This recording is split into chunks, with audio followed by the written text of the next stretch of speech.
Use context का syntax क्या होता है कि उसी तरह आप इंपोर्ट करवाते हो और उसके बाद फिर आप जो है ना इधर आप वेरिएबल डिक्लेयर करते हो। यहाँ पर आप क्या करते हो, यहाँ पर इससे क्या करेगा, वो इस वेरिएबल को कॉन्टेक्स्ट बना देगा। ठीक है, अब इसके एग्जाम्पल हम लोग कोड में भी देख लेते हैं। लास्ट लेक्चर में हमने एक यूजर की एग्जाम्पल देखी थी। इसी तरह अगर हमारे पास कोई एग्जाम्पल कोई ऐसी थीम है, मोस्टली ये इन्हीं 3-4 चीज़ों के लिए इस्तेमाल होता है। आपके पास कोई ऐसी लैंग्वेज है जो आपको अगर लास्ट कंपोनेंट में भी सेट करनी है, या अगर फॉर एग्जांपल अगर आपके पास कोई थीम या लैंग्वेज ऐसी चीज़ें जो आपको हर कंपोनेंट में सेट करनी है, तो उसके लिए आप क्या कर सकते हो कि आप एक बार कॉन्टेक्स्ट बनाते हो और उसके बाद आप उसको कहीं पर भी ग्लोबली, क्योंकि आप उसको वो बनाते हो, तो आप कहीं पर भी फिर उसको यूज कर सकते हो। ठीक है, इसने मुझे दिखा दिया करंट थीम हमारी क्या है, डार्क है।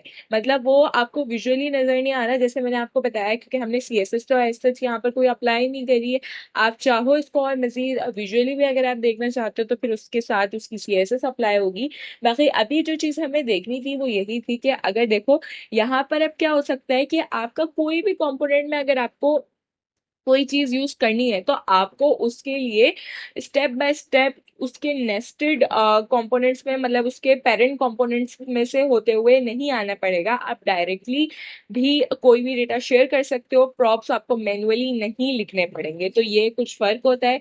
आपको कोई शॉर्ट कम्युनिकेशन करवानी है तो उसके लिए प्रॉप्स भी कोई ऐसा खराब चीज नहीं है, आप प्रॉप्स यूज कर सकते हो उसके लिए। लेकिन अगर आपको इस तरह की कोई चीज है, ये अब ये तो चलो एक एग्जांपल हो गई कि आपको प्रॉप्स मैन्युअली नहीं लिखने पड़ेंगे बार बार हर लेवल पे।